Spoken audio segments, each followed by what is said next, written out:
Ok. Senhores conselheiros presidentes, senhor procurador, doutor Rafael, senhora secretária Ana Paula, um bom dia para todos. Registro inicialmente que eu, Francisca Marta de Souza, investida na função de presidente do Conselho de Recursos Tributários deste órgão de julgamento contencioso administrativo tributário, conduzirei na forma regimental essa sessão de julgamento por videoconferência.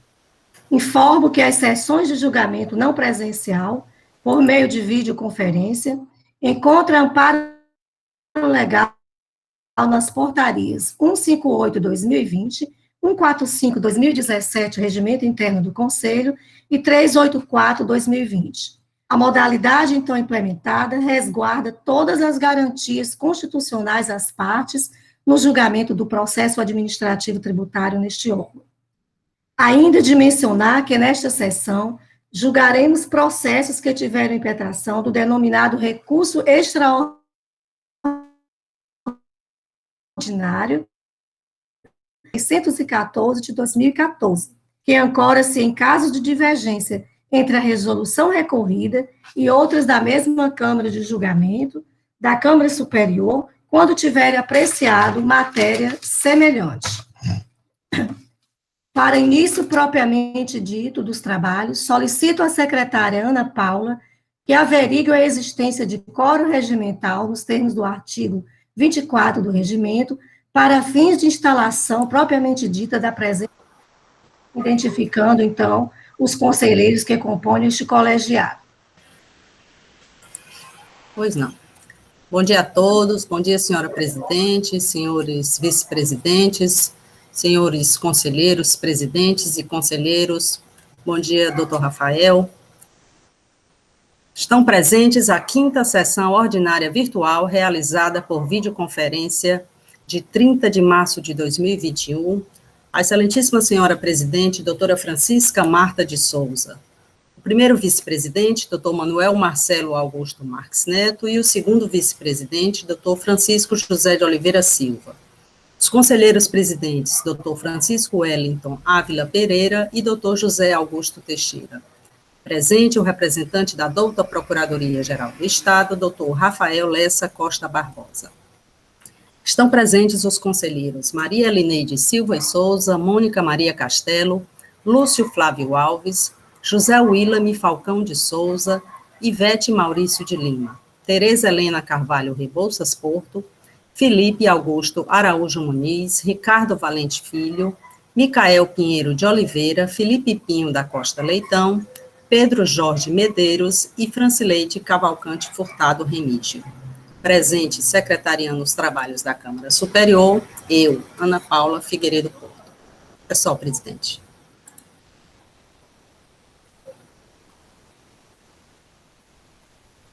Verificado o quórum regimental, então, dou por aberta a presente sessão e passo à ordem do dia. Indago a secretária se, dentre as resoluções disponibilizadas ao Conselho para apreciação, se foi recepcionada alguma sugestão, alteração, caso tenha havido essa resolução para ser apreciada. Não, presidente, não foi enviada nenhuma resolução para aprovação. Ok. Não havendo nenhuma resolução para apreciação, continuamos nossa sessão com o julgamento do primeiro processo constante na pauta da ordem do dia. Anuncio, então, para julgamento o processo de recurso extraordinário 3571/2016, auto de infração 2016-18689, recorrente Alexat Combustível S.A., recorrido o Estado do Ceará. A decisão recorrida da 4ª Câmara, corporificada na resolução 100/2019, que pugnou de número 310/2014, que pugnou pela parcial procedência. O relator conselheiro desse processo, doutor José Willame Falcão de Souza, a quem já passo a palavra para o seu relato. Obrigado. Bom dia, senhora presidente. Bom dia, doutor Rafael. Um prazer revê-lo, mesmo virtualmente. Há quanto tempo, né? Bom dia, senhores presidentes, senhores conselheiros presidentes, senhoras conselheiras e senhores conselheiros. Vamos direto ao assunto. O presidente já falou, que é o processo 3571-2016, auto-infração 2016-18689, recorrente à Alessat Combustíveis S.A. A resolução recorrida é a 100/2019, da Quarta Câmara, foi julgada procedente, e a resolução paradigma é a 310/2014, da Primeira Câmara, a decisão de parcial procedência. Só para inteirar rapidamente, o auto de infração da resolução recorrida trata de falta do selo fiscal de trânsito em documentação relativa às operações de aquisição de mercadoria de outras unidades da federação. São 68 notas fiscais sem o selo. A base de cálculo é o valor das notas, 325.543,16, e a multa, a penalidade aplicada é a 123.3M da Lei 12.670/96, que é a base de percentual de 20%, então o valor da multa ficou na margem, ficou no valor de R$ 65.108,63. A empresa ingressa com recurso extraordinário, descreve e diz que ela vem aqui demonstrar a existência de divergência, afirmando que o órgão julgador do contencioso estabeleceu opiniões fundamentalmente diversas daquela estabelecida no acórdão recorrido. E eu vou ler a ementa da resolução recorrida, senhoras e senhores, rápido. ICMS, substituição tributária, entrada de mercadoria no Estado sem a posição de selo fiscal de trânsito, procedência da autuação. Constitui infração à legislação estadual o recebimento de mercadoria oriunda de outros estados, quando acompanhada de nota fiscal sem a posição de selo de trânsito, o registro no CITRAN, porquanto obrigatórios, alternativamente a comprovação da regularidade das operações de entrada no Estado. É dever do destinatário da mercadoria regularizar a eventual inexistência de selagem de notas fiscais mediante comparecimento à unidade fazendária, dando ciência da operação para fim de recolhimento de CMS-ST na forma regulamentar. 3. A nota fiscal eletrônica não extinguiu nem revogou a obrigação de selagem de trânsito ou registro no CITRAN nas operações de entrada no Estado, cabendo ao contribuinte a obrigatória emissão e uso de documento fiscal auxiliar na nota fiscal eletrônica, dando-se no trânsito de mercadorias, e ainda registro de selo fiscal de trânsito virtual, regulamentado pela Edição Normativa 14/2007. Agora, o último parágrafo que eu leio é que é a questão propriamente dita, que é o reenquadramento da penalidade que ele pede, né? Aí, o reenquadramento da penalidade para aplicação da atenuante prevista no parágrafo único do artigo 126 da Lei Estadual número 12.670/96, demanda comprovação do pagamento do ICMS-ST, devido nas respectivas operações, mesmo quando estas estejam escrituradas na FD do contribuinte, mercê da expressa exigência do dispositivo legal. E o contribuinte diz que, por esse acordo, foi aplicado 20% da operação.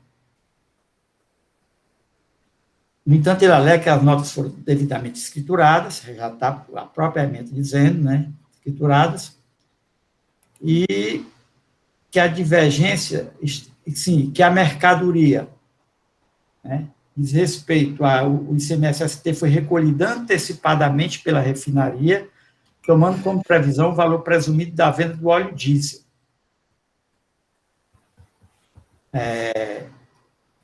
Aí vem e diz que a resolução 310/2014, paradigma, que trata da mesma matéria, nossa carga de entrada sem um selo de trânsito, foi aplicada a penalidade, a atenuante do artigo 126, do parágrafo único do artigo 126 da Lei 12.670/96. E, no caso dele, ele requer, desde o início, a aplicação da atenuante, não foi negada e foi aplicado os 20%. Essa é a divergência que ele está demonstrando. O despacho de admissibilidade, eu li aqui 3 parágrafos do despacho. Da análise comparativa entre o acordo paradigmático em estudo e a resolução bergastada, emerge o convencimento de que há dissenso de interpretação entre seus julgados. Com efeito, o ponto discordante diz respeito à aplicabilidade da atenuante, incerta no artigo 126, parágrafo único da Lei 12.670/96. No acórdão recorrido, a colenda Câmara de Julgamento rejeitou o pleito de aplicação do parágrafo único do artigo 126 da Lei 12.670/96, sob o fundamento de que o caput do mencionado dispositivo legal exige, para tanto que o imposto tenha sido pago, o que não foi comprovado na espécie. Cumpre assinalar que o autuado alega que as operações foram escrituradas em sua escrituração fiscal digital, EFD. Na decisão recorrida, o colegiado aplicou a minorante, prevista no parágrafo único do artigo 126 da Lei 12.670/96, para uma nota fiscal relacionada na autuação. Cabe frisar que, na fundamentação do sobredito decisório, não há informação se houve recolhimento do imposto. Apenas no relato há menção da transcrição dos argumentos recursais da alegação de irregular escrituração dos livros fiscais do documento fiscal em questão. Nessa esteira, tem-se que as acordos são discordantes no aspecto relatado. A decisão paradigma, artigo 123.3m, combinado com o parágrafo do artigo 126 da Lei nº 12.670/96, e a decisão recorrida, que foi o artigo 123.3m do mesmo diploma normativo. Então, foi recebido como paradigma essa questão da divergência do 3M. Senhora presidente, tem uns questionamentos que eu verifiquei, não sei se é o momento de eu já passar por esses questionamentos, ou só quando for para o relato. Para ficar melhor explicado, eu entenderia que eu poderia falar isso até agora. Certo? Se tiver a ver com admissibilidade, que já vai até ajudar o procurador no pronunciamento dele, eu acho que é interessante que fale logo, William. Ok. Então, pronto. É assim, senhor presidente. Tomou como parâmetro apenas uma nota na resolução recorrida. A ementa da resolução recorrida só fala no parágrafo único do artigo 126 da lei. Mas, na verdade, foram proferidas duas penalidades, duas sanções, na recorrida. O artigo 126 caput, né? O caput do artigo 126, que é 10%. E o parágrafo único do artigo 126. Ou seja, para uma nota fiscal apenas, que o parecer está citando, que é a 26.548, lá, quando ela diz que foi aplicado o parágrafo único, essa nota fiscal, na resolução, ela não fala, mas eu vi o processo. A resolução não fala, aplica assim, mas não diz o porquê que aplicou as duas. Ou seja, quando aplicou o 126 caput, que é 10%, o 126 parágrafo único, que é 1%, foi sobre o valor de R$ 6.300, aplicou a multa de R$ 63. É uma nota fiscal que o imposto está retido na nota, retido na fonte, e a nota foi escriturada. Aplicou o parágrafo único do artigo 126. Para duas notas fiscais, que é a 57.619 e 57.196, aplicou apenas o caput do artigo 126, aplicou a multa de 10%. 10%. Por quê?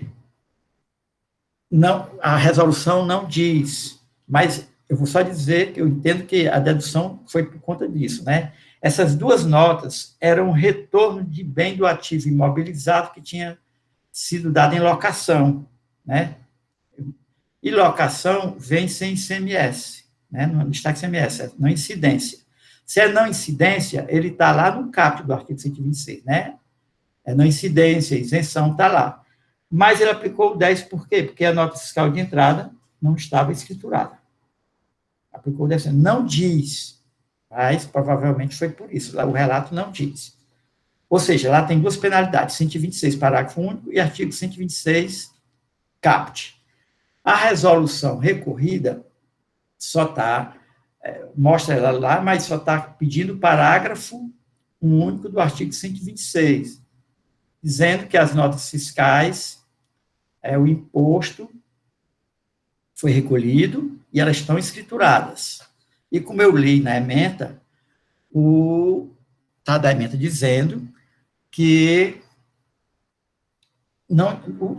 nas notas fiscais, no lugar ICMS, substituição tributária, não há destaque do imposto. ICMS substituição, está zerado, usa o termo zerado, está zerado.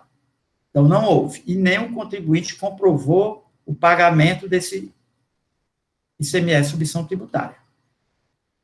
Por isso que negou a aplicação do artigo 126. Não se aplica o 126, porque, além dela sendo substituição tributária, e além do pagamento do imposto, ela tem que estar escriturada, para ter o parágrafo 1. Ela está escriturada, mas no houve pagamento, não se aplica o artigo 126. É o entendimento. Então, senhora presidente, por último, agora eu vou falar por último essa questão.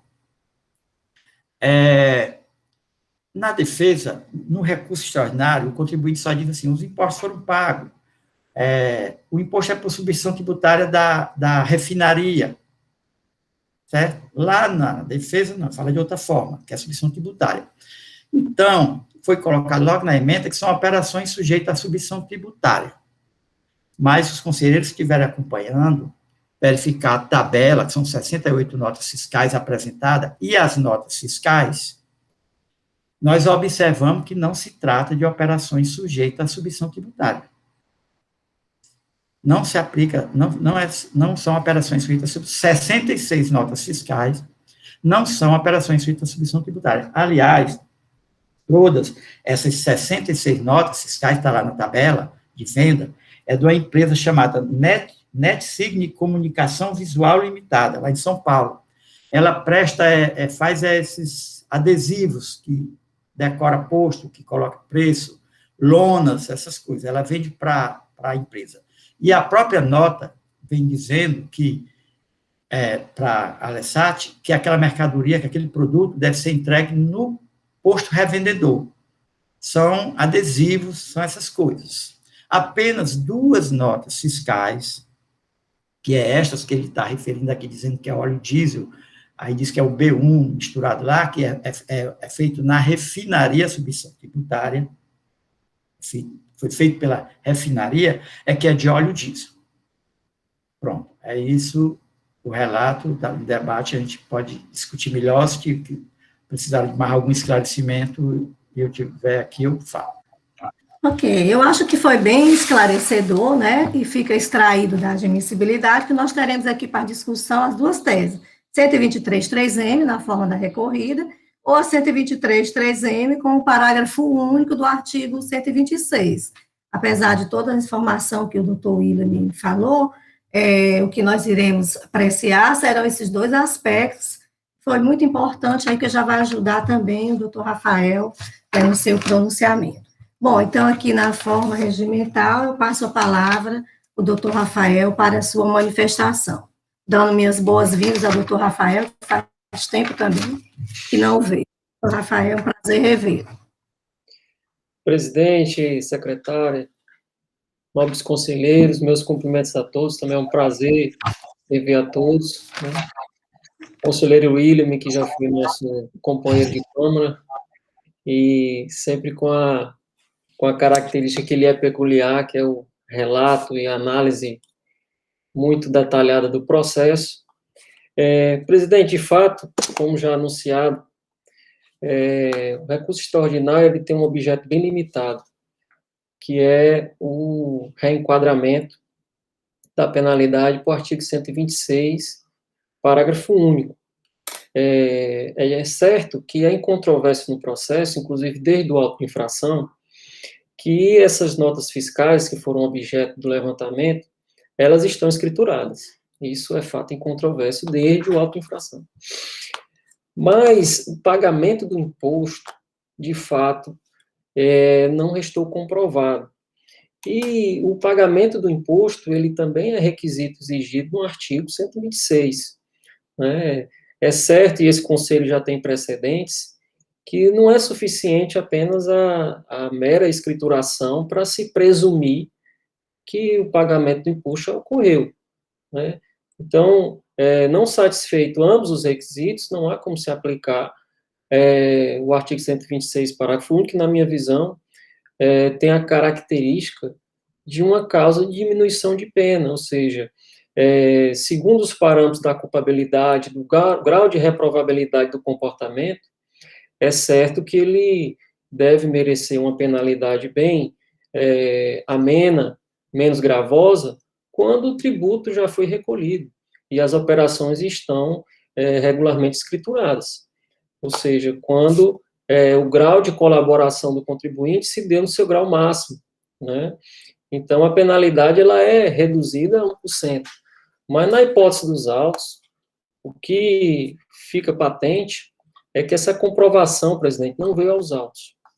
E, na via estreita do recurso extraordinário, o que se nota é que fica muito difícil acolher a pretensão do recorrente, considerando que ele vem pautando sua defesa numa premissa, a meu sentir, equivocada, porque parte da premissa de que as operações todas vêm da refinaria, que são objeto de substituição tributária, mas quando, na verdade, é uma premissa equivocada da própria defesa, né? É uma premissa equivocada da própria defesa. Então, na via estrita do extraordinário, você fazer um revolvimento dos fatos e das provas, já tendo o contribuinte a chance de 2 instâncias, e aí conceder uma nova chance na terceira instância, que é uma instância apenas para fins de uniformização de jurisprudência, eu entendo como desnaturar a própria natureza do recurso extraordinário. Então, presidente, considerando esses aspectos, considerando que não há evidências de que o imposto foi recolhido e o contribuinte não se desincumbiu desses ônus nas instâncias ordinárias, eu vou opinar no sentido de que o recurso extraordinário seja conhecido, mas no mérito seja improvido para manter a decisão recorrida, presidente.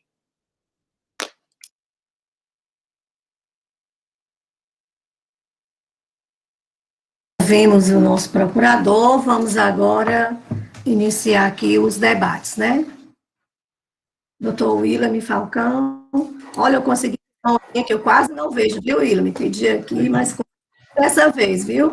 Doutor William, com a mão levantada. Com palavras. Obrigado, senhor presidente. Senhor presidente, uma coisa que eu não gostaria de deixar passar em branco sem retratar, eu já falei, vou repetir. Em primeiro lugar, as operações, a quase totalidade que verificaram o quadro aí, foram realizadas pela empresa NetSign Comunicação Visual Limitada. Apenas 2 notas expedidas pela Petrobras. E que essa empresa, a mercadoria adquirida por essa empresa, não é substituição tributária. Se não é substituição tributária, jamais pode converter a penalidade por elas não estarem seladas para o parágrafo do artigo 126, caput ou parágrafo 1. 126, parágrafo 1. Porque o 126 só é aplicado para a substituição tributária, quando o imposto estiver pago, ou então, não incidência, isenção e tem outra, isenção e não incidência. Não é o caso. Essas notas emitidas pela NetSign, ela tem um imposto destacado, vem de São Paulo, tem nota de R$100, um imposto de 7%, R$7. Então, não são substituição tributária. Substituição tributária não pode, em hipótese alguma, converter a penalidade para o 126, parágrafo 1, porque não são substituição tributária. Quanto às outras 2 notas fiscais, vê-se nas notas que trata de óleo diesel, mercadoria sujeita à substituição tributária. Na nota não há o destaque do ICMS, substituição tributária, retido na fonte. Não há destaque de imposto algum nas notas. Então, quanto a essas notas, sim, poderia ir para o 126, mas está faltando um requisito, que é a prova que o imposto incidente naquela operação em imposição tributária foi recolhido, e não é essa prova. Então, por este motivo, essas notas também não podem ser levadas a atenuante do 126, parágrafo 1. Ou seja, a maioria das notas, as 66 notas fiscais, porque aqui não está se tratando de submissão tributária, embora tenha levado uma observação, porque tinha submissão tributária no meio, que as notas fiscais não têm um destaque, o destaque CMS submissão tributária está zerado, está no recurso, no relato da observação, e dessa forma, mas elas não são feitas a submissão tributária. A tributação normal é adesivo, é plástico, essas coisas que são vendidas proposto. Lona, e da diesel, não, essa sim. Faltou ao contribuinte o esforço de provar que, porque aquela operação feita a submissão tributária, que o imposto havia sido recolhido e não houve essa prova. Então, também não se aplica o 126, parágrafo único.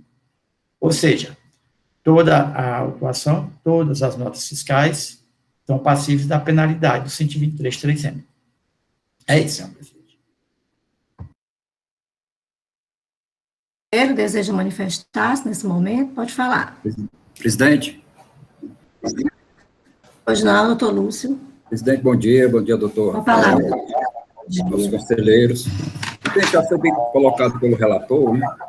Como sempre, doutor, né, muito detalhes, procura estudar o processo das resoluções paradigmas da recorrida, com todas as minúcias necessárias, mas serei bem objetivo. Acho que a grande questão aí trazida, né, pelo doutor Rafael também, pelo conselheiro relator, é a questão da aplicação do 126 para aqueles requisitos que são exigidos pela legislação, principalmente aqui nesse caso a questão do ST, né, ser devidamente retido, né.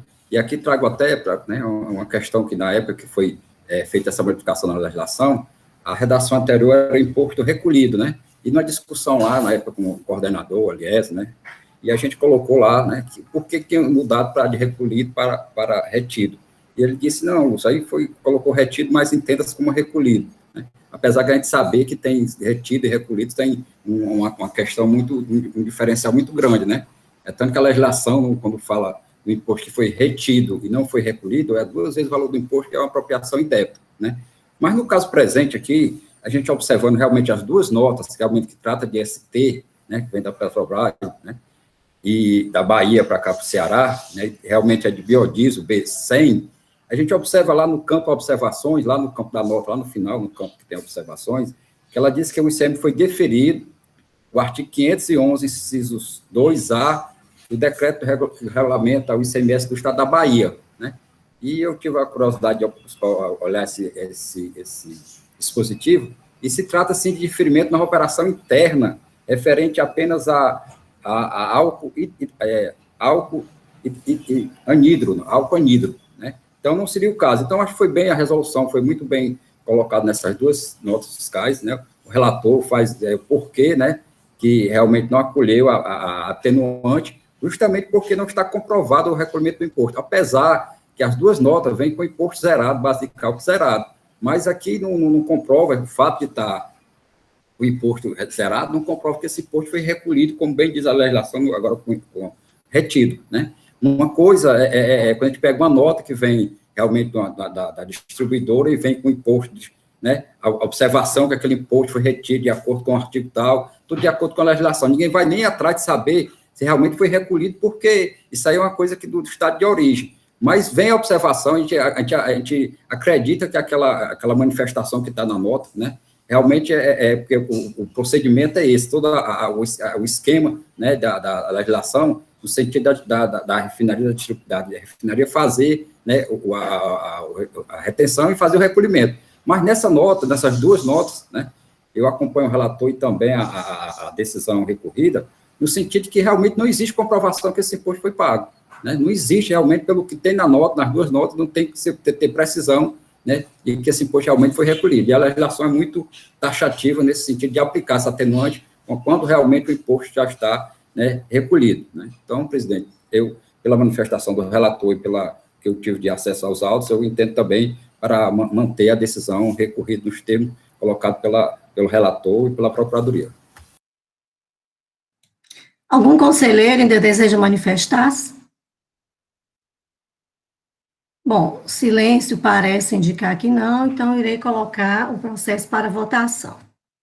Ana Paula pedindo aí, por favor, só para fazer as anotações aqui direitinho. Começo, então, aqui solicitando o voto do conselheiro relator e vamos só fazer menção, 123.3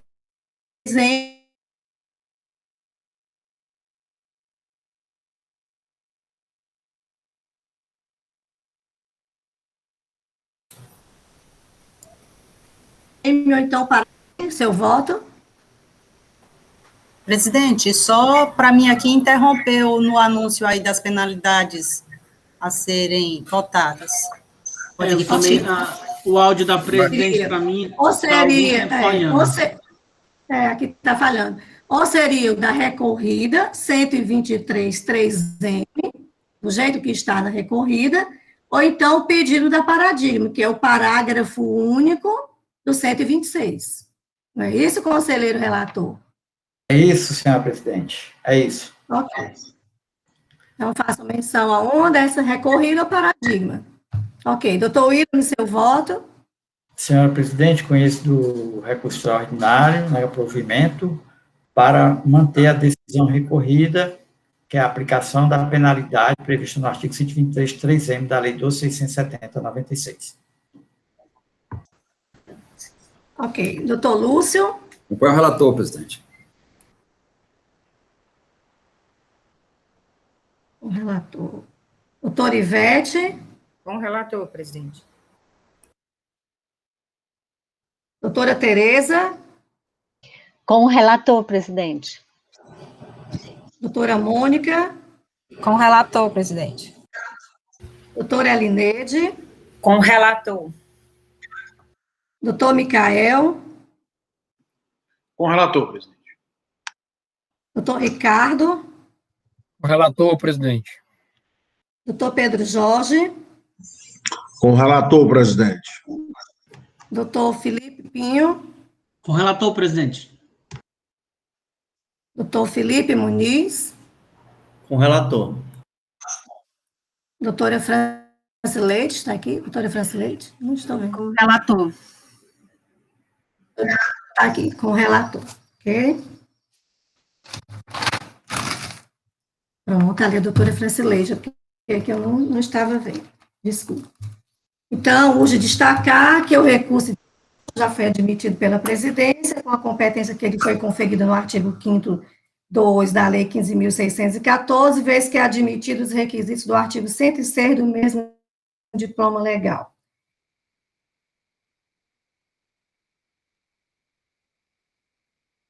E a Câmara Ordinária, em questão, resolve por unanimidade de voto, negar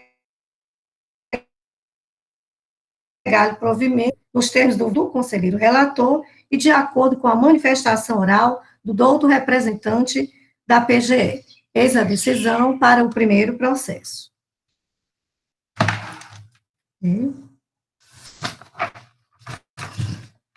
Bom, feito o julgado do primeiro processo, faremos agora a apreciação do segundo processo pautado, processo de recurso extraordinário 3905/2016, auto de infração 2016-18658, que nós temos o mesmo recorrente, Alexat Combustível S.A., e mesmo recorrido Estado do Ceará.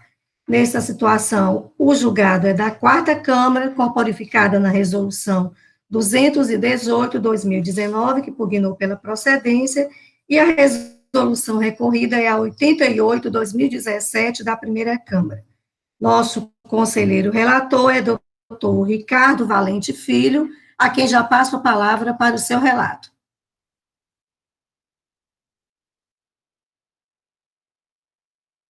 Bom dia, presidente. Bom dia, nossa secretária, nosso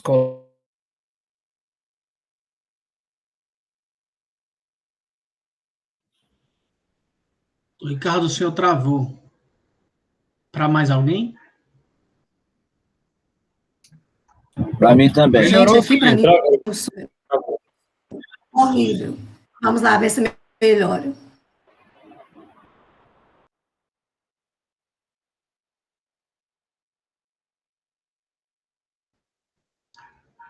Doutor Ricardo? Presidente, melhorou agora? Estava parado. Uma Eu sugestão, vou até desligar aqui. Às vezes tirar a câmera facilita. Eu não sei se vocês querem. Melhorou agora, Felipe? Tá ouvindo? Eu vou tentar fazer. Estou lhe ouvindo, amigo. Estamos ouvindo agora, Ricardo. Melhorou, presidente? Eu vou tirar o... Pronto, pode relatar, Ricardo. Pronto, presidente, vamos lá.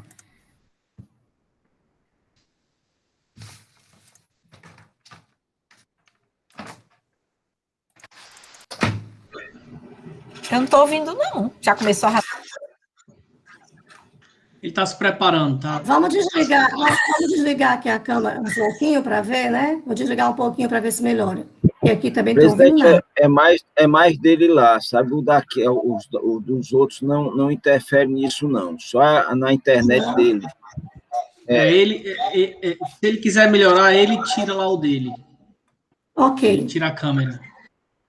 Mas ele está alongando.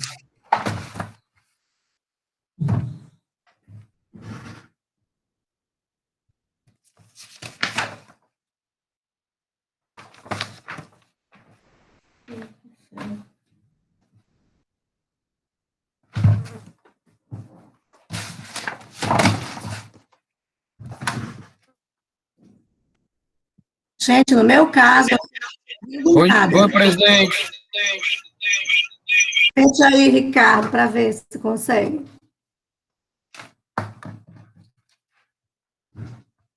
Ricardo, desliga a tua câmera para ver. Doutor Ricardo, melhora? Doutor Ricardo ligou foi o áudio, sem querer. Tá sem áudio, amigo. Escrevam aí no chat. Tá dando um eco quando ele falou. Ele tá sem áudio. Tá sem áudio, amigo. Quando começarem, pessoal, desligar os microfones. Só um minuto, presidente.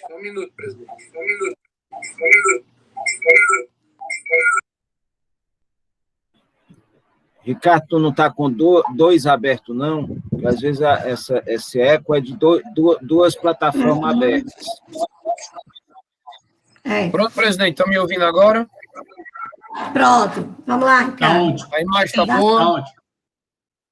Tá ótimo. Eu tenho 3 internet aqui, presidente. Quando uma quebra, eu vou para a outra e vou migrando para poder não ter mais problema. Só um minuto. Muito bem. Renovo os votos de bom dia a todos, presidente, nosso secretário, nossos colegas conselheiros. Presidente, eu fiz aqui um relato. Trata-se do processo número 1/3905/2016, auto de infração número 1/2016, 18658. Nós temos aqui como recorrente a Alessat Combustíveis, recorrido Estado do Ceará. O aludido de auto de infração, presidente, aduz à empresa contribuinte a falta de recolhimento de imposto, no todo ou em parte, inclusive devido por substituição tributária, na forma e nos prazos regulamentares. O fisco acusou a autuada de não recolher durante todo o período de 2013 o ICMS-ST, que deteve um montante de R$ 151.928. Devido à diferença, presidente, de 377.339 litros de óleo diesel adquiridos sem a efetiva comprovação do recolhimento do imposto. Tudo isso, presidente, foi feito conforme o levantamento de estoque, detalhado em anexo nas informações complementares do agente autuador. Na oportunidade, presidente, o fiscal apontou a penalidade prevista no 123.1c da Lei 12.670. A autuada, à época, apresentou a impugnação ao auto de infração, conforme as folhas 36/85. O julgador singular, ao analisar o caso e diante das argumentações do contribuinte, constante as folhas 105/118, decidiu pela procedência da acusação fiscal. O processo seguiu seu trâmite, inconformado com a adesão singular, contribuinte ingressou com recurso ordinário, qual consta as folhas 128/184. Dentre os pedidos do contribuinte ao recurso ordinário, ele pediu várias nulidades, que foram todas afastadas, e, no mérito, ele pede a improcedência e o reenquadramento da penalidade, o que não foi concedido pela Quarta Câmara. O processo seguiu para a Assessoria Processual Tributária, que, diante do parecer 139/2019, constante as folhas 202/211, sugeriu conhecer do recurso ordinário interposto, mas para, no mérito, negar-lhe provimento, a fim de manter a decisão singular de procedência da autuação. A Procuradoria do Estado adotou o entendimento sugerido pela APT e o processo seguiu para julgamento da Quarta Câmara. Conforme dito anteriormente, entendeu por afastar todas as preliminares arguídas pela autuada e, no mérito, negar provimento ao recurso, a fim de confirmar a decisão condenatória exarada em primeira instância. O processo, presidente, seguiu, haja vista a interposição de um recurso extraordinário, que consta as folhas 240 a 287 dos autos. Essa manobra do contribuinte visou obter a reforma da decisão prolatada pela Quarta Câmara, mediante o julgamento da 48ª sessão ordinária do ano de 2019. E os argumentos levantados, presidente, pelo contribuinte foram dois. Ele apresenta duas resoluções paradigmas. Uma, pelo reenquadramento do 123.1d e pela aplicação daquela tese de 0,6% da dilatação do combustível, que foi a decisão proferida de número 88/2017 da primeira Câmara de Julgamento. Após atestar que foram atendidos os pressupostos de admissibilidade exigidos pelo artigo 106 da Lei do CONAT, a nobrilíssima presidente, muito brilhantemente, entendeu por unificar os entendimentos e levá-los à Câmara Superior para que seja desiderato qual dos entendimentos devemos seguir. E é o relato, presidente. Ok, se o conselheiro Ricardo me permite, eu gostaria só de complementar o relato dele, que o cerne da questão aqui, com base na resolução paradigma, é no tocante ao lançamento do percentual de 0,6% de que trata a portaria da Agência Nacional de Petróleo, portaria 26, 2012. Então, a questão que foi admitida pela presidência, somente com relação a esse ponto, que na decisão recorrida não houve perícia, foi afastada a aplicação do percentual de 0,6 para colocar lá o percentual, né, diminuir o excedente, enquanto que na paradigma isso ocorreu. Só um complemento, Ricardo, me permita. E, ouvido aqui o doutor Ricardo, eu passo a palavra ao nosso procurador, doutor Rafael Lessa. Presidente, secretário, conselheiros, renovo os cumprimentos a todos. Presidente, o recurso extraordinário, de fato, ele tem um objeto bem restrito, que é no seguinte sentido: caso esse conselho acolha o recurso extraordinário, seria no sentido de acolher o cerceamento do direito de defesa para anular a decisão da Quarta Câmara ante o indeferimento do pedido de perícia. Porque, segundo a recorrente, seria essencial ao seu direito de defesa, e aí vem a mácula no procedimento, alegada por ela, o deferimento da perícia. Presidente, é importante, antes de entrar no mérito do apelo extraordinário do recorrente, tecer algumas considerações. A empresa, a Lessat, ela se trata de uma distribuidora. Enquanto isso, a norma postulada, em que ela postula, no qual ela tem suporte, seu recurso extraordinário, é uma norma cujo destinatário são os postos de gasolina.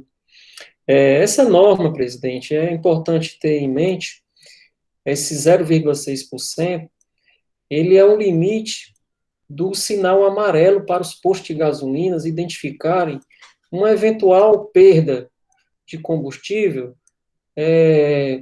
nos seus reservatórios, de modo a evitar a poluição dos lençóis freáticos.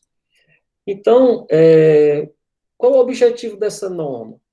Essa norma ambiental, ela vem para dizer o seguinte, olha, se você tiver uma perda superior a 0,6%, acenda o sinal amarelo, porque veja os seus reservatórios, porque pode estar havendo um vazamento. E essa norma é destinada aos postos, né? Outra questão, então, o objetivo do destinatário da norma seriam os postos de gasolina e a proteção dos lençóis freáticos. Eu não sei até que ponto essa norma beneficiaria o recorrente, que se trata de uma distribuidora.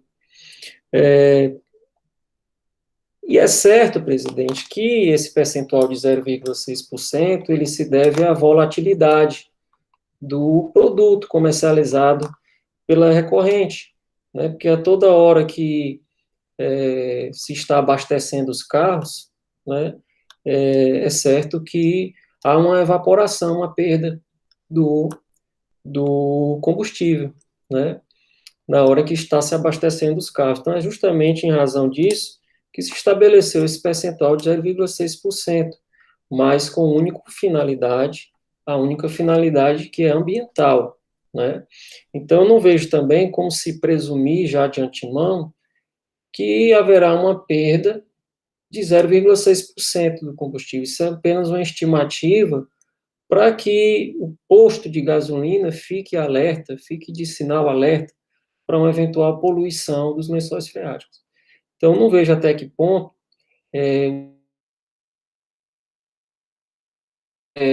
o autuado no seu recurso extraordinário, considerando que ele vem numa tese totalmente oposta, que é a questão da expansão volumétrica.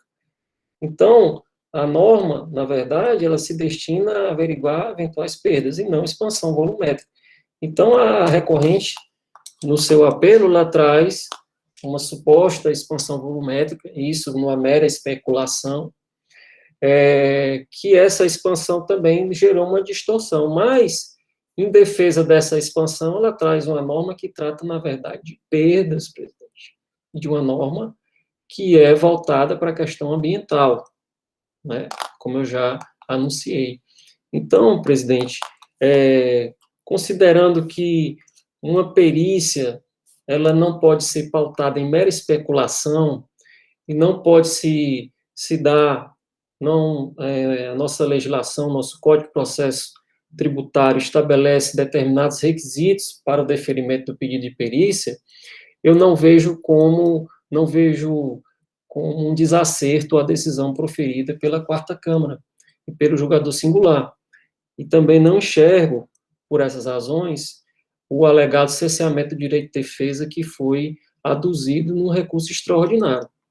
Então, presidente, considerando esses aspectos e conselheiros, eu vou opinar no sentido de que o recurso extraordinário seja conhecido, mas no mérito seja improvido para afastar o cerceamento do direito de defesa, afastar a necessidade de perícia técnica e confirmar a decisão proferida pela Quarta Câmara, presidente. É nesses termos. Ok, ouvimos aqui o nosso procurador, passo agora o processo para discussão. Presidente, Reginaldo Ricardo. como é de praxe o relator se manifestar inicialmente nos trabalhos, eu trago aqui, sem maiores delongas, presidente, que essa situação da Alessat é uma situação já bastante conhecida aqui pelo contencioso administrativo tributário da Cefaz. Já decidimos várias vezes sobre essas questões da Alessat, inclusive aqui na Câmara Superior, e por prudência, presidente, por cautela, já é bastante, vamos dizer, até bastante comum que a gente afaste a aplicação desse 0,6%, tanto nas câmaras como na Câmara Superior, né? Esse assunto, sim, presidente, merecia uma súmula, entendeu? Esse assunto, sim, merecia que fosse estabelecida uma súmula, porque é um assunto que é corriqueiro e é um assunto que possui o entendimento comum em todos os conselheiros por afastar o 0,6% indicado para o âmbito ambiental. Até parece até redundante, mas é da área ambiental, não se aplica para a área tributária, né? Isso foi uma tentativa de tese da Alessat, que possui vários processos, e como é um assunto comum e uníssono o entendimento entre todos os conselheiros, isso sim merecia uma súmula, presidente, e não um assunto que é divergente. Então, presidente, fazendo analogia ao que nós havíamos discutido em outra sessão, mas é o meu entendimento, presidente. Doutor Ricardo e demais conselheiros, me permitam aqui abrir um parênteses. Inclusive, esses processos que tratam desse assunto, que estão na perícia para ser aplicado 0,6, eles estão separados, esperando que essa matéria tenha, sim, uma deliberação do Conselho Pleno. E tendo em vista que o doutor Ricardo trouxe o assunto aqui, pedindo a simulação, eu proponho que o doutor Ricardo faça, sim, a proposta de súmula e encaminhe para um grupo, né? Pelo menos encaminhe o requerimento e passe para que o grupo que está trabalhando a súmula faça isso, porque é super importante para a celeridade dos processos, vários processos nesse assunto, que só muda a forma, chama de falta de recolhimento, e outros chamam de omissão de entrada, nós estamos fazendo somente uma omissão de saída, né? E outros ainda tem chamando omissão de entrada. Então, assim, uma loucura, mas na realidade tudo passa pela questão do excedente, da dilação volumétrica. Então, eu aqui já deixo designado o doutor Ricardo como nobre representante aqui desse conselho. Agora, algum conselheiro ainda deseja discutir a matéria? Doutor Felipe pediu a palavra.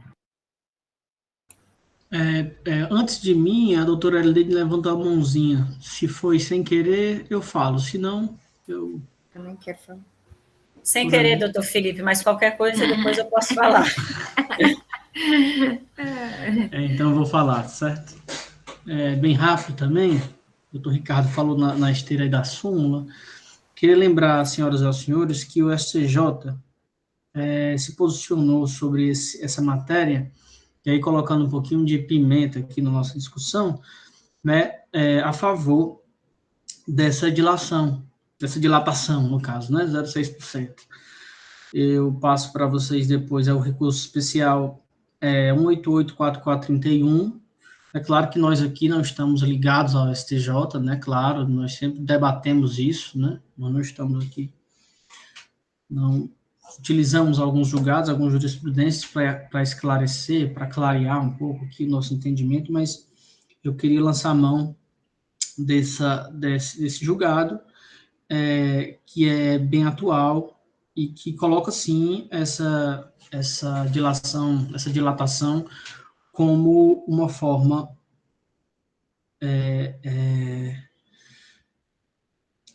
eu vou ler aqui a emenda para vocês. Processo civil, tributário, violação do artigo 1022 do CPC 2015, na ocorrência, ICMS, combustíveis, variação de temperatura de carregamento e descarregamento, dilatação volumétrica de combustível, fenômeno físico, inexistência de fato gerador tributário, não incidência de ICMS sobre a dilatação volumétrica prejudicada a análise da decadência. Então, dessa forma, eu trago aqui e já antecipo o meu posicionamento juntamente com a jurisprudência do Superior Tribunal de Justiça. Doutor Felipe, me permita, é importante que a gente possa ler todo o voto, porque ele, inclusive, traz algumas peculiaridades, ok? Isso aí já fica, inclusive, para o doutor Ricardo, quando a sua súmula, pedir que o grupo analise, inclusive, essa decisão, ok? Alguém mais deseja falar? Presidente, só para colaborar aí com a colocação do doutor Ricardo aí, eu estive pesquisando aqui, essa matéria tem 12 resoluções a partir de 2017. essa matéria. Justamente a presidente foi, né, muito feliz, porque realmente o que trata, às vezes, é a questão da falta de recolhimento, uma omissão de receita, às vezes não é nada, mas essa matéria tem 12, eu acho que a primeira resolução, 26 de 2017, do professor Leilson, ele faz até um estudo mais profundo, né, colocando até a questão do convênio ICMS 61 de 2015, que já trata da questão dessa expansão dentro do cálculo do ICMS a ser retido pela distribuidora. Então, né, o doutor Felipe traz aí a questão do STJ, que realmente decidiu, e que não é questão de fatiarador do ICMS, mas é uma decisão que ainda não tem da primeira turma, como o nosso conselho, né, a gente tem a questão de seguir apenas a orientação do Supremo em ADIM definitivo, né, mas fica mesmo resiste, auto-resiste, que realmente foi decidido pela primeira turma do STJ essa questão, né, não considerando fatiarador a expansão volumétrica. Mas só para complementar, realmente existem 12 decisões da nossa, né, Câmara Superior, a partir de 2017 até agora, 2020, tem uma de 2020, a 15 de 2020, que trata dessa matéria, colocando como fato gerador do ICMS. Era isso, senhora presidente. Senhor presidente. Doutora Elineide. Doutora Elineide, em seguida, doutor William, por favor. Elineide. Bom dia a todos.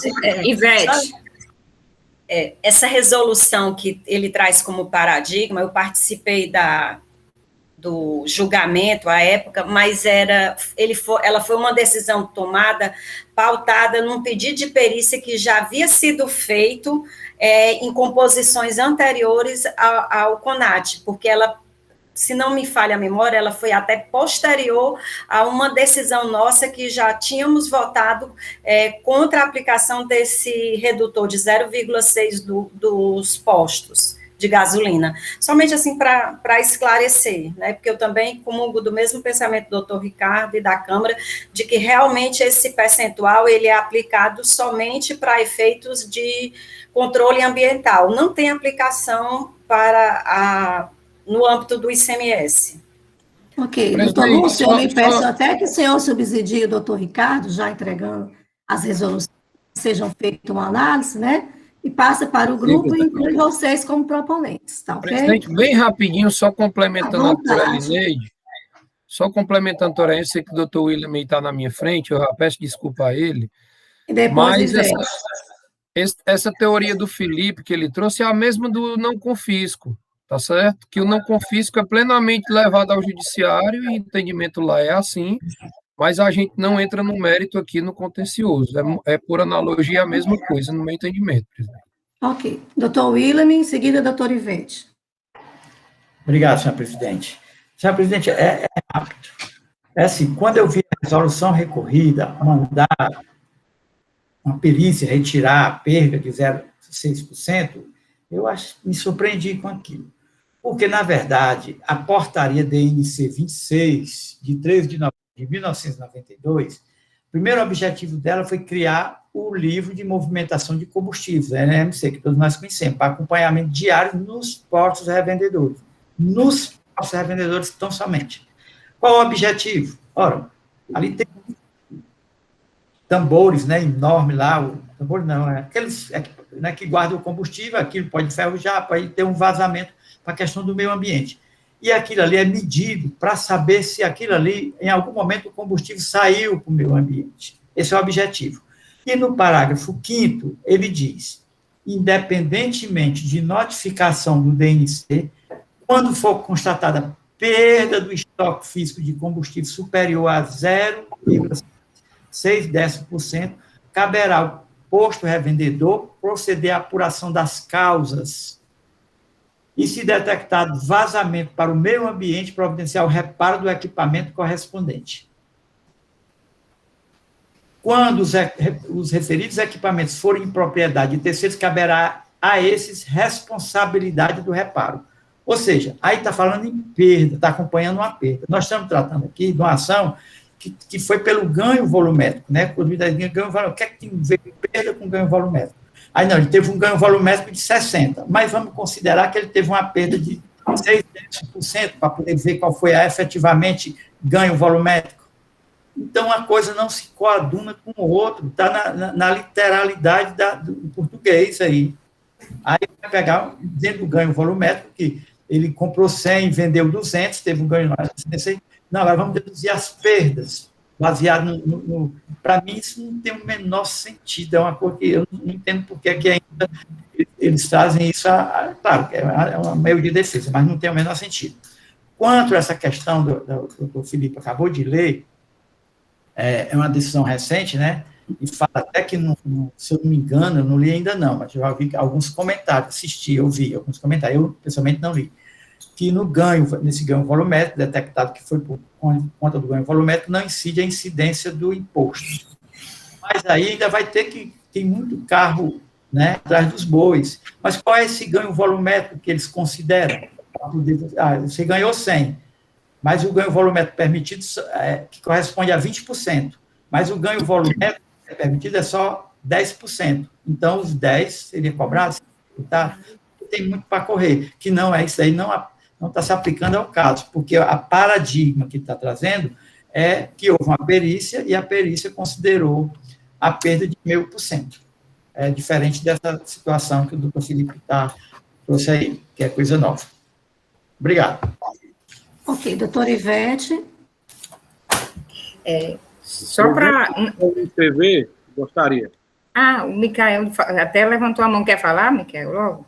Pode não, é porque eu falei no chat, levantei a mão e eu estou... pode falar. Não, era só para dizer assim, que esse primeiro processo que levou à perícia, só para fechar, eu que fiz o parecer. Na verdade, houve uma repercussão muito grande na época, junto ao setor de macrosegmento. Acharam um absurdo, exatamente por essa linha que o William estava dizendo, que estava se tratando de um ganho, né, e não de uma perda, porque era todos esses pontos que já foram ditos e que não cabe aqui repetir. Naquela época, ainda não existia o convênio citado já pelo conselheiro Lúcio. Então, havia essa discussão ainda em alguns estados, mas com o convênio, né, ICMS 61/2015, lá está claro, foi criado um fator de correção, né, o FCB de correção, esqueci da sigla, mas a gente pode olhar aqui no convênio, e lá foi definido que iria sim ser instituído esse fator de correção, dependendo do estado de destino e do tipo de combustível, né? E com isso, o ato COTEP, o primeiro ato COTEP, de 33/2015, definiu os fatores de correção. Para quê? Para efeito de cálculo da substituição, já considerando essa dilatação. Então, assim, o próprio CONFAZ já instituiu um fator de correção para que o ICMS já fosse retido, considerando essa dilatação. Então, assim, hoje a discussão, para mim, com esse convênio, não existe mais abertura nenhuma, mesmo no caso de possível perda, vamos dizer aqui, que aqui se tratasse de perda, seria uma situação totalmente diferente. Então, assim, realmente foi uma repercussão muito grande na época, e que, para mim, eu não tenho dúvida de que a decisão recorrida foi acertada e que não cabe nenhuma mudança nesse entendimento. Só isso. Doutor Micael. Presidente, renovar os votos de bom dia a todos, estava ouvindo aqui atentamente os debates, né? Data máxima vem, eu, infelizmente, não concordo com o doutor Ricardo, a quem eu pergunto, o pessoal da Câmara, e eu fico muito porque está dando aqui talvez uma microfonia, não sei se é mas enfim, acho que não sei se, mas enfim, vou continuar. Bom, a decisão do STJ, ela foi uma decisão muito clara, né? O combustível, a gente precisa entender, quando tem a questão da perda do 0,6%, que foi por uma questão ambiental, o combustível, ele não só dilata a menor, não. Ele dilata também a maior. Isso é uma questão física. O combustível, ele tanto retrai como expande. Para que se possa ter uma ideia, o combustível, as distribuidoras de combustível, elas preferem fazer seus estoques, fazer sua compra da matéria-prima à noite, para que a gente não tenha uma dilatação do produto e tenha uma compra equivocada. Então, essa dilatação, ela não só é a menor, ela também pode ser a maior. Isso é um fenômeno físico, não é um fenômeno jurídico. O STJ, ele entendeu que a diferença entre o volume de combustível que entra na distribuidora e o que sai na operação de revenda, né, decorrente dessa dilatação do produto, pela variação da temperatura, ela não é passível da Fazenda Pública exigir a complementação de imposto de ICMS. Essa foi a decisão que o STJ deu. Né? Então, assim, essa dilatação volumétrica, eu só queria... o doutor William até falou essa questão que não entende por que ela pode ser a maior, mas justamente por isso, é porque o produto, o combustível, ele não só dilata a menor, ele também expande. Então, essa decisão lá do STJ, eu acompanho, porque foi lá no estado da Paraíba que ele apontou lá perda de ICMS no recolhimento das distribuidoras de combustíveis, porque o produto estava aferido para fins de tributação inferior ao valor ao comercializado, né? E o STJ deu essa decisão, como bem disse o doutor Felipe. Eu não consigo visualizar. Essa matéria é uma matéria que ainda vai trazer o que a doutora Ivete trouxe do ato COTEP, do convênio, salvo engano, eu tinha até verificado aqui, mas é o convênio... 61/2015. Né? 61/2015. Não, isso é o ato COTEP ou o convênio? Convênio. Tá, é porque eu peguei aqui já o ato COTEP, o 64 de 2019. E aí ele faz menção à cláusula 9ª do convênio 110 de 2007. Mas, e aí tem aqui a planilha que ele traz a temperatura, a gasolina e o diesel, qual é o fator de correção de volume. Só que o que essa ação ela vai trazer, e é justamente por causa disso, é porque mesmo o fator de correção, né, o que as distribuidoras trouxeram no processo, é que ele não vai contemplar, o fator é somente para a maior. Né? Tanto é que eu estou aqui na tabela do anexo único do ato COTEP, se alguém tiver a oportunidade de verificar, no ato COTEP 6419, ele traz aí o fator de correção do Ceará, por exemplo, a temperatura a 29 graus, ele traz lá gasolina, 0,9901, óleo diesel, 0,9939. Né? Então, o que a ação disse no STJ, né, foi justamente isso. Esse 0,6 da ANP, que era para uma perda para a questão do lençol freático, né, os postos de gasolina verificarem se seus tanques estão vazando ou não, né, ele, por uma ideia na questão da tributação e pela expansão, ele também foi observado na questão da dilatação volumétrica. Então, assim, não é um assunto tão pacífico, eu acredito que é um assunto que vai trazer, sim, repercussão, né? É um assunto que vai trazer ainda uma discussão jurídica acerca disso. Eu sou da corrente de que a dilatação volumétrica é uma especialidade desse contribuinte e ela precisa ser observada. Então, vilipendiar o direito do contribuinte de ter pelo menos uma perícia para averiguar se há ou não há, numa questão de um combustível que é tão específica para ele, no princípio da verdade material, eu acho que é um erro, acho que é um equívoco, é uma realidade do contribuinte que está sendo passada ao largo. Então, presidente, data máxima vem a todos os entendimentos anteriores. Eu entendo que existe sim uma dilatação volumétrica do combustível, para mais ou para menos, porque o combustível tanto expande como reduz, né? E o STJ entendeu que essa expansão é um fenômeno físico e não um fenômeno jurídico, e, portanto, não pode ser tributado. Então, não há incidência do imposto sobre isso.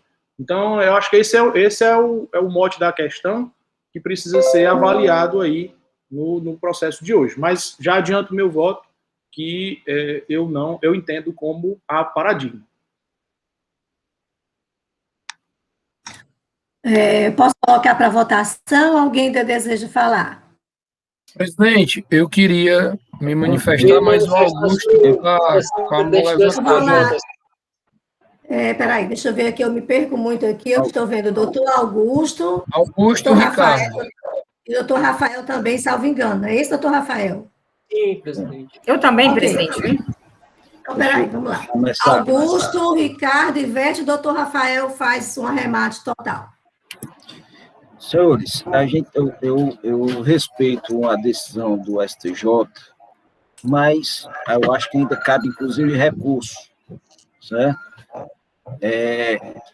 Mas vamos pensar, um fenômeno natural, tá certo? De um gás que está saindo da Terra. É um fenômeno natural? É tributado pelo ICMS? É. O parto de um animal é um fenômeno natural? É. O filhote, quando é vendido, tem ICMS? Tem. Certo? Então, o que é que a gente está vendo aqui? Qual é o objetivo? O que é que está se tributando? Circulação de mercadoria. Certo?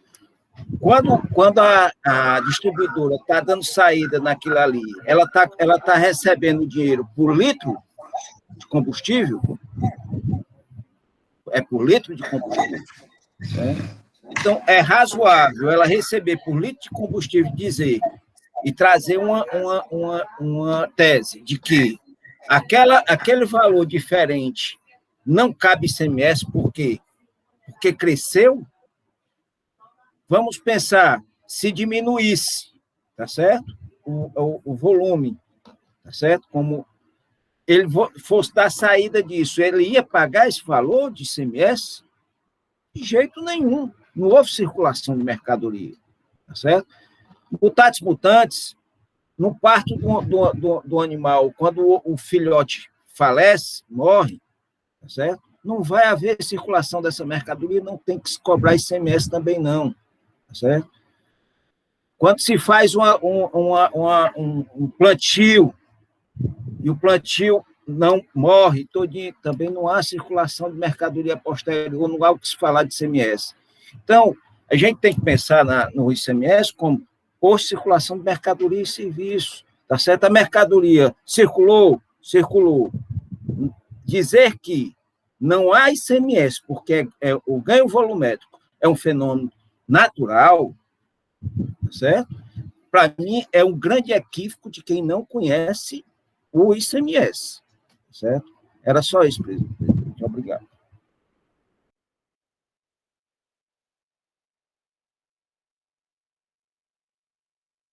Está sem som, presidente. Doutor Rafael, aqui o procurador ficou por último, viu? Mas é porque você vai ter a responsabilidade de condensar tudo, vai estar escutando mais. Doutor Ivete e doutor Eu, presidente. Doutor Ricardo, pode falar. Presidente, é só para levantar o seguinte, eu parto da premissa, do entendimento de fazer sempre justiça fiscal aqui como julgador. Quando eu estiver advogando, no contencioso, inclusive, meu entendimento vai mudar. Mas eu entendo, presidente, que aqui na função eu tenho que buscar uma medida justa. E, independentemente se for 6%,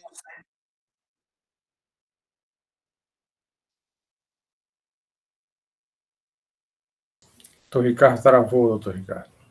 Sua imagem de som.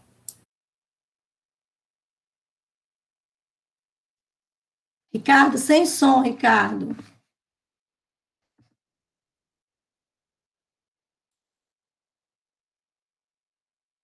Parou.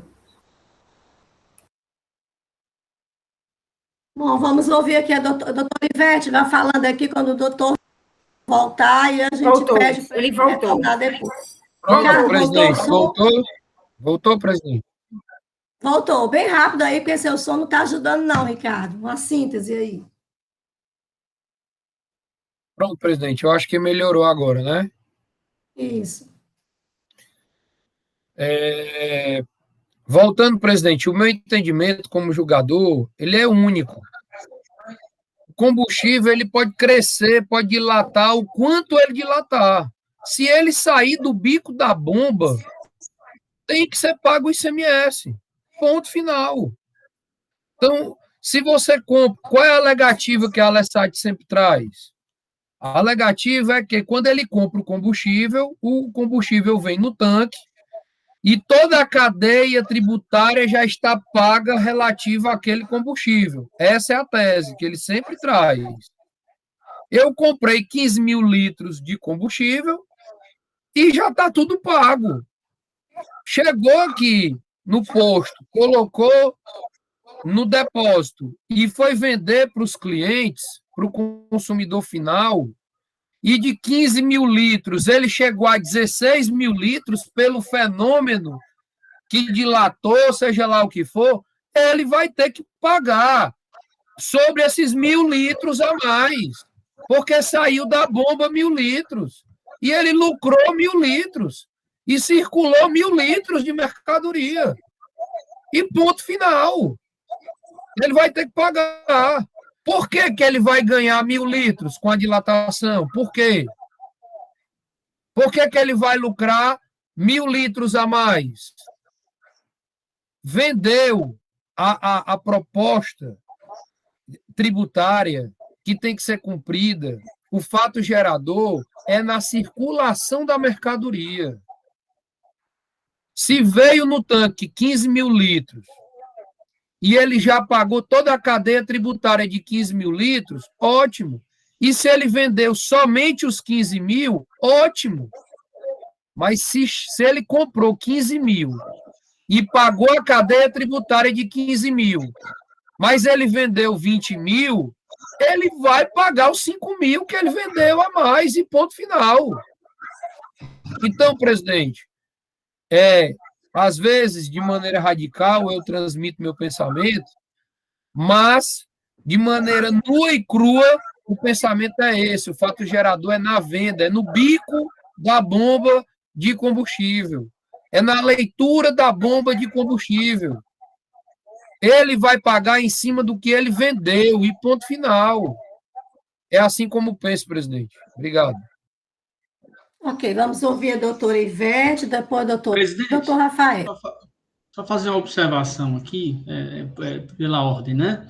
Eu sei que não foi por conhecer o doutor Ricardo, eu sei que não foi a intenção dele, mas, assim, só para deixar claro que eu não estou defendendo o contribuinte aqui, entendeu? Eu estou levantando a hipótese que eu quero, né, que eu acho mais justa, né, dentro da justiça fiscal. E, assim, Felipe, quando eu for advogado... eu sei que não foi a sua intenção. Falando de mim. Não, eu sei que não foi a sua intenção, só estou esclarecendo porque eu acho que é importante, tá bom? É isso. Ok, aqui nós estamos trabalhando o processo, sem amor ao processo, amor à justiça que nós vamos fazer no processo. Doutor Ivete, em seguida, doutor Lúcio. Está escrito, Lúcio. Ivete e Lúcio. Obrigado. As autuações que eu vi até hoje, feita pela Secretaria da Fazenda do Ceará, é com base no quantitativo, né, que o doutor Ricardo já deixou bem claro como seria. Então, assim, o que é que eles partem?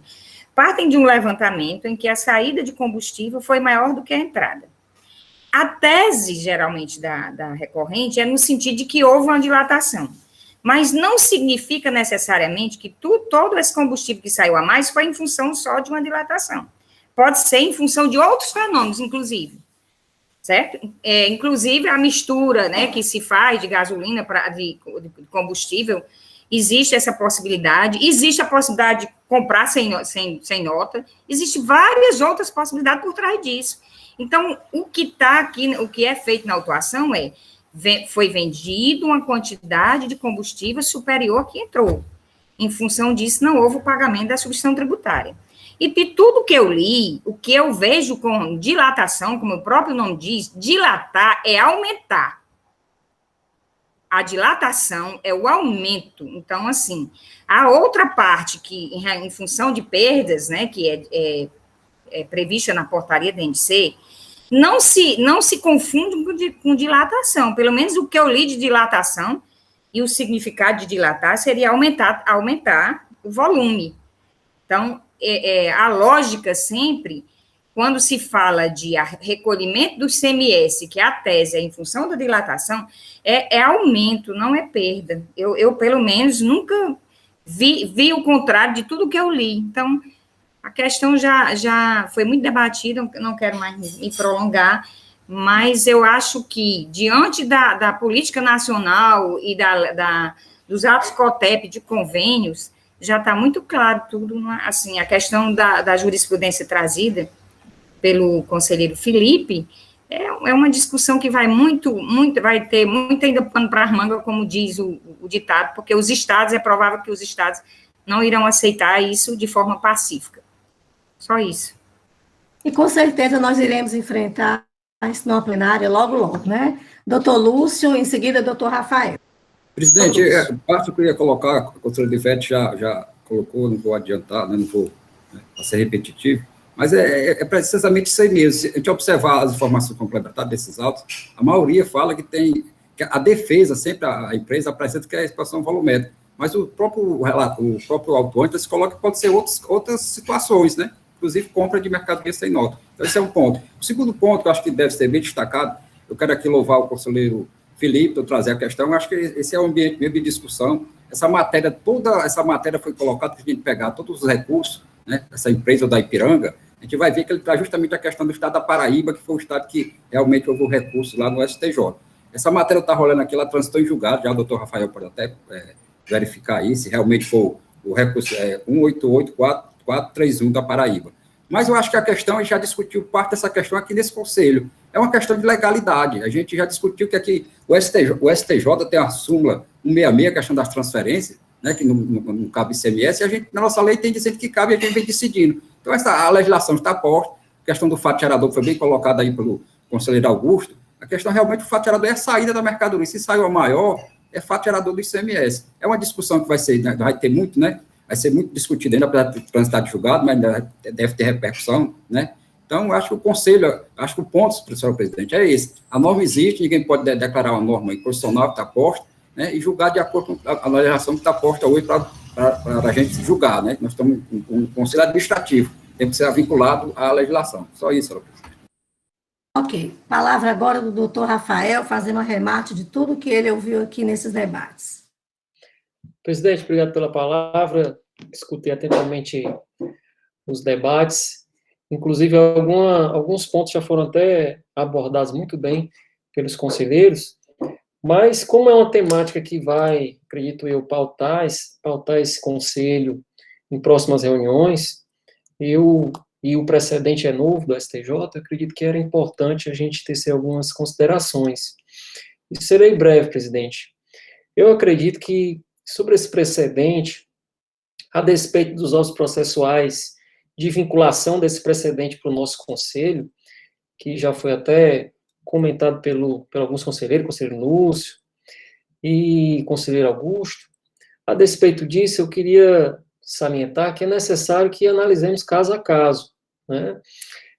O caso dos autos, presidente, ele fala de uma saída sem lastro em estoque.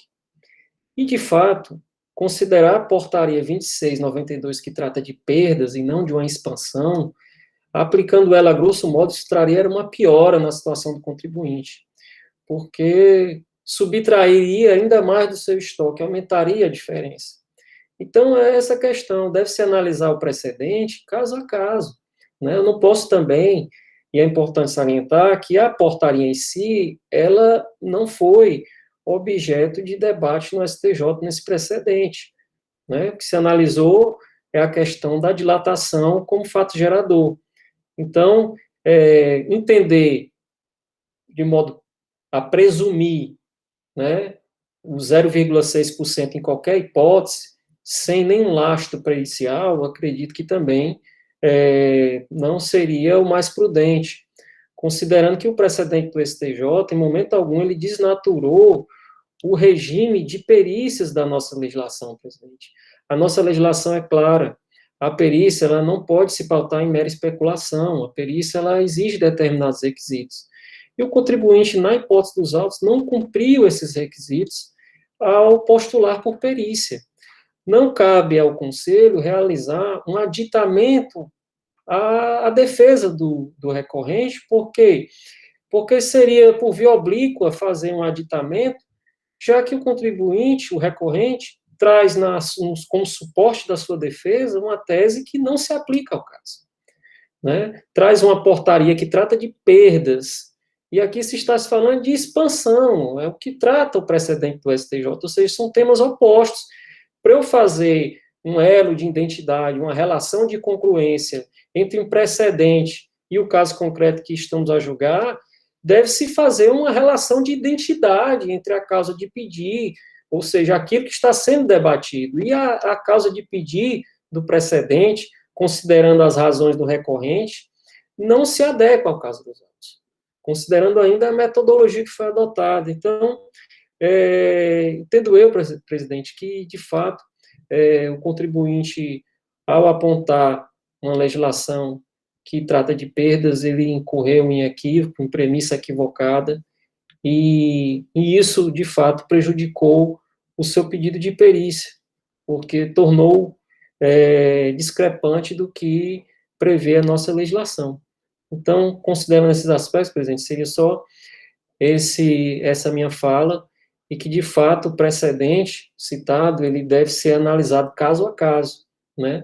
Porque por mais que se entenda os óbitos processuais, que existem óbitos processuais de vinculação desse precedente ao CONAT, mas é certo que o julgador, né, tem uma certa liberdade para entender e interpretar a norma, né, e eu já, de antemão, já anuncio que essa liberdade, ela é regrada, né, e, de fato, o precedente do STJ, ele não desnaturou o nosso próprio regime de perícias, né, e, de fato, eu entendo que aplicar o 0,6% para qualquer hipótese, independentemente de uma base, considerando que o precedente, conseguindo novamente, não tratou da portaria de 0,6 para todos os casos, não foi isso que o precedente regulou, né, de estender, de presumir o 0,6% para todo caso,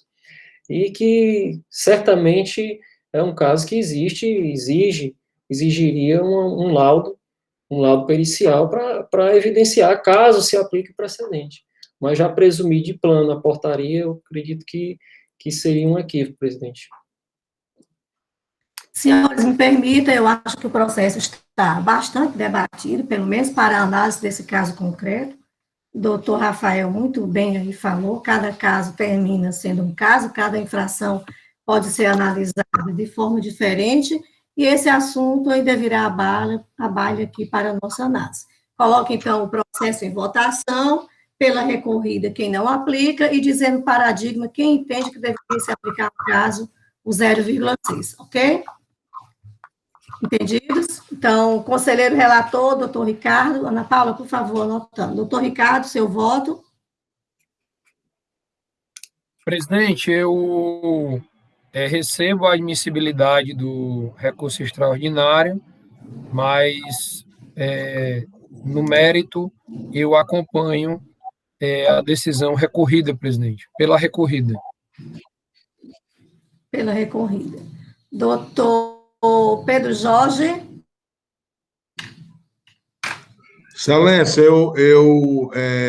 com todo respeito, doutor Ricardo, eu inicio aqui a divergência, eu vou pela paradigma, certo? Pelo entendimento do STJ, de forma unânime da primeira turma do STJ. Doutor Felipe Pinho. Acompanho a divergência, presidente.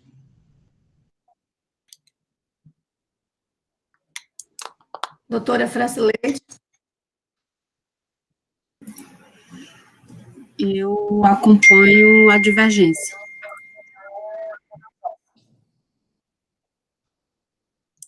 Doutor William. Manutenção da decisão recorrida, senhora presidente. Doutor Lúcio Flávio. Mantendo a decisão recorrida, presidente. Doutor Ivete. Decisão recorrida. Doutora Tereza. Pela decisão recorrida, senhora presidente. Doutora Mônica Castelo. Decisão recorrida, presidente. Doutora Elineide. Manutenção da decisão recorrida. Doutor Micael. Com a divergência, presidente. Divergência. Ana Paula, por favor, apuração dos votos. Presidente, só o conselheiro Ricardo, pode repetir? Eu não consegui ouvir a votação. Pela recorrida. Doutor Ricardo, pela recorrida, né? Ok. Então, presidente, pela manutenção da decisão recorrida por maioria de votos. Ok.